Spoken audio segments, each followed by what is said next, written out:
Well, hello. Big beefy podcast today, squashing what I usually do, into one, two different ones into one. We're going to talk about all kinds of these stats that I've pulled up for when the Steelers have the ball and when the Jets have the ball. Real quick first, though, I just wanted to say thank you.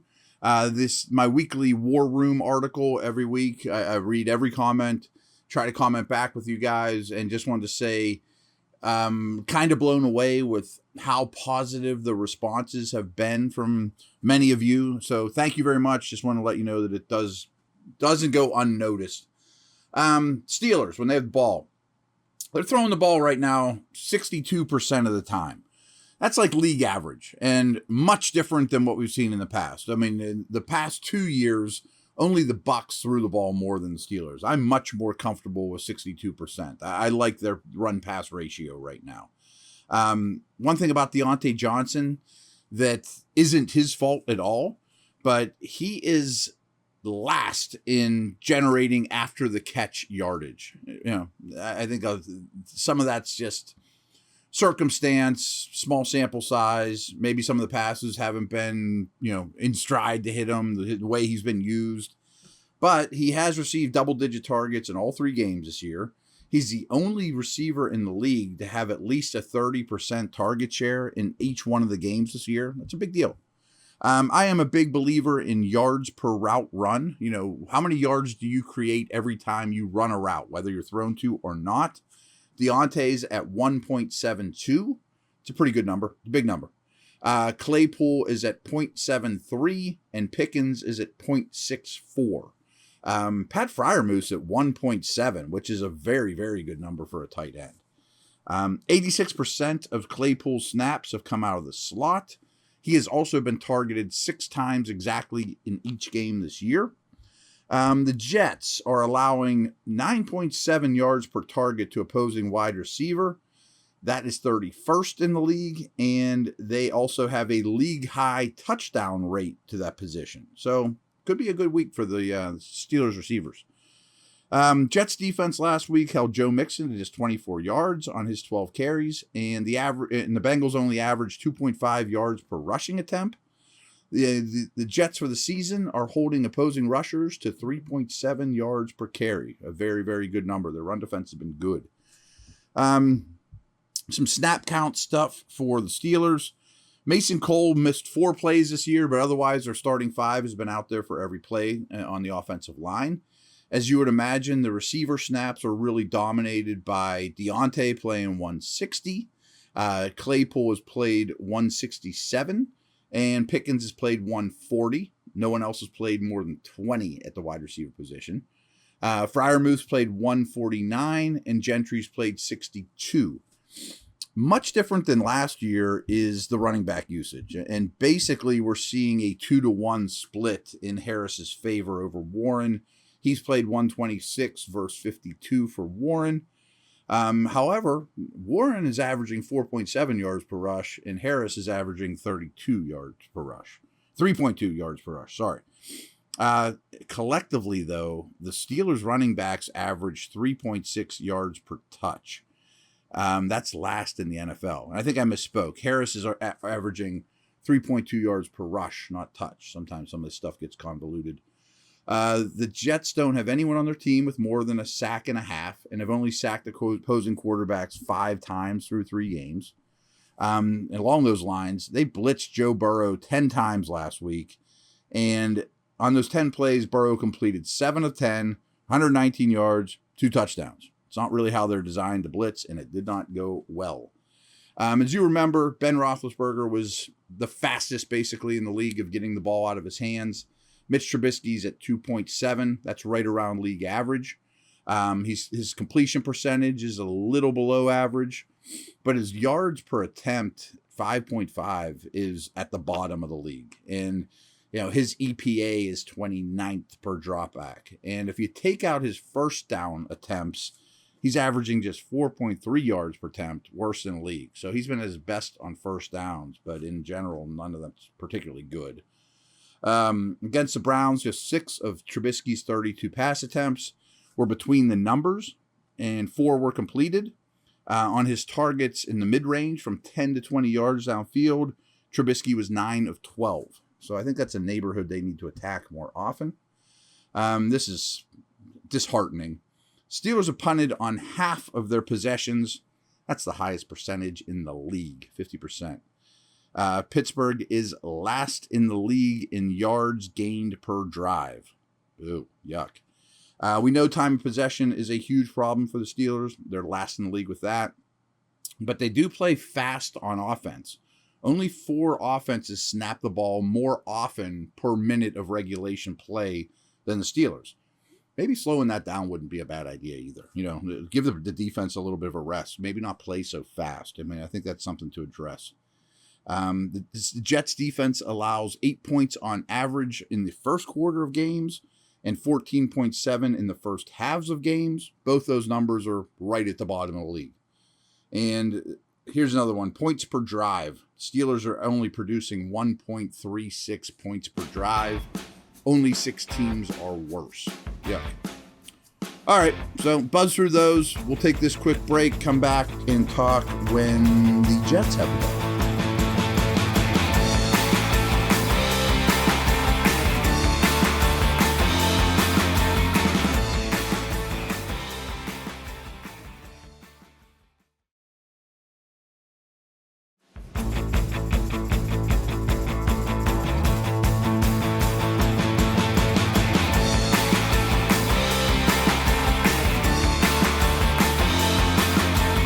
All right, I mentioned time possession before. I've been harping on it all week.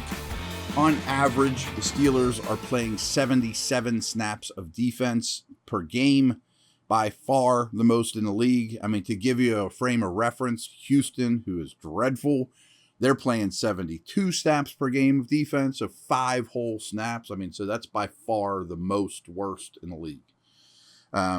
Meanwhile, the Jets, one thing about them, they're running a ton of plays. I think that's a big thing to key on in this game.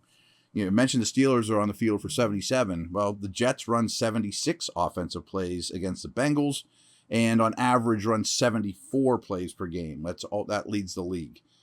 They play very fast as well. They run 2.65 plays per minute of game time. That's the fastest rate in the league. But again, that was Flacco. New York is averaging just 2 points scored in the first quarter of games this year. I mentioned how many they're letting up before, and they are not producing early in games. Flacco threw 54 passes against the Bengals. He leads the NFL in pass attempts, and I just heard this morning that he has thrown the most passes through the first 3 weeks of the season of any quarterback in history. He's not the quarterback now, but that's how they've chose to play. Will they still? Who's to say?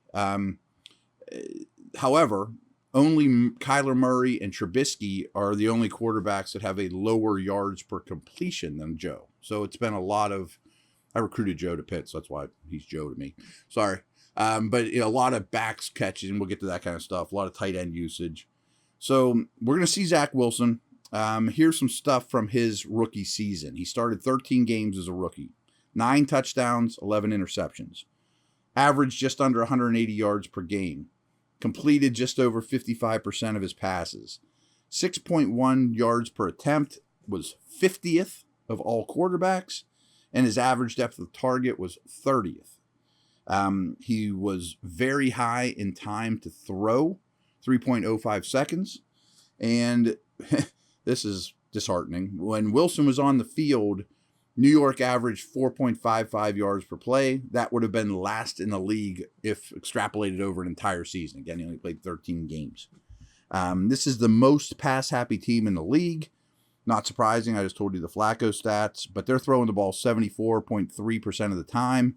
The Raiders are the only other team at 70 or higher. If we're into explosive plays, that's runs of 10 yards, passes of 20.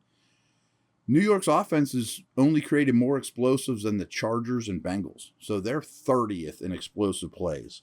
As you probably know, Alex Highsmith leads the NFL in sacks right now with 4.5. Only 7 teams have more sacks than the Steelers right now. And obviously that's without Watt for a big stretch. The Steelers have allowed 4 receivers, Jamar Chase, Nelson Aguilar, Jacoby Myers, and Amari Cooper, to reach at least 95 receiving yards in a game this season. And this is a good group of receivers they're going to face. I'm going to dig into them right now. Garrett Wilson left last week's game for 4 drives. He missed 4 drives with an injury and only played 48 snaps, but 39 of them came out of the slot. Elijah Moore played 76 snaps, and Corey Davis played 70. I mentioned yards per route run earlier in the podcast. Wilson's at 1.98, which is noticeably even higher than Deontay. That's one of the highest in the league. I think he's going to be a star, folks. Davis is at 1.47, but he also had like an 80-yard, kind of fluky play. And Moore is at 0.91. I think Moore is also a star in the making. Tyler Conklin, their tight end, caught 8 for 84 last week. But he was on the field for 67 of a possible 78 snaps, and he's been on the field for 209 snaps so far in 2020. I mean, he's run 80% of their passes he's run a route on. That's a very high number for a tight end because you could either be off the field or blocking. He's been targeted at least 7 times in every game this year. Only 2 tight ends have more targets. And, but his yards per route run is low. It's 1.05. We kind of mentioned that with Flacco too. In terms of catches, Conklin and Wilson are tied, leading the team with 18. Moore has 12, Davis has 10. Wilson is the most targeted, 32. Conklin with 24 targets. Moore and Davis has 22 and 19. Davis does average 18.7 yards per catch, which is by far their highest, but that's skewed because of the long one he caught. And Moore is ran a route on 91% of their pass plays. That's their highest. The running back situation's interesting, and I think it's slowly changing. Michael Carter's been on the field for 131 plays against 97 for Breece Hall. Hall played 42 snaps last week. Carter saw 36 plays. But Hall was on the field for all but 2 of their third downs. I think he's going to get more than the 8 carries he got against the Bengals going forward, that's for sure. And he averaged 4.9 yards per carry last week compared to 3.5 for Carter. And here's the thing about Hall is he broke off a run of 10 or more yards on 19% of his carries, which is nearly the double of NFL average. Most backs, about 10% of your carries go for 10 yards or more. He's doubling that already as a rookie. So I think he's a breakout guy. If you're a fantasy player, I would grab Breece Hall very quickly. Where was I at there? Okay. The Steelers defense is allowing 4.2 yards per carry. That's not too bad. The Flacco is targeting running backs at a ridiculous rate this year, though. Over a quarter of his targets have gone to running backs. Who's to say if that changes or not with Wilson, but crazy. Another snap count note here for the defense. Minka, Sutton, Edmonds, they have been on the field for all but 4 snaps or more. Minka has never missed a play. He's played all 240. The next most used defensive backs are Levi Wallace at 118 snaps and Millette at 84. The off-the-ball inside linebackers, Jack has been on the field for 212 plays. Bush has played 137. Spillane has played 81. We know Watt has been out, but he has 66 snaps so far this year. Highsmith's at 208. Malik Reed's at 134. The D-line rotation has been good. And it looks like Adams is going to pass Alualu, who I really think struggled this past week and worries me. Cam's played 165 snaps. Ogunjobi's at 144. The next 4 are Alualu at 104, Wormley at 86, Liao at 46, and Adams at 31. Here's a little something for the Steeler D. The average drive the Pittsburgh defense faces to start, average starting field position for the Steelers defense occurs at the 32.5 yard line. Only 2 defenses are starting drives with worse field position. So that's not great, but shows how well they're playing. You're putting them in a bind right before the start. And to back that up, here's my last stat of the day. The Steelers defense is giving up 1.54 plays per drive. Folks, that's 6th best in the league. I mean, so I know people are a little rough on the D after the run defense in Cleveland, but those stats are pretty strong in their favor. So that's a wrap. We will preview the game, some individual matchups, things like that, whatever news also pops up, maybe some injury stuff, and over and out. See you.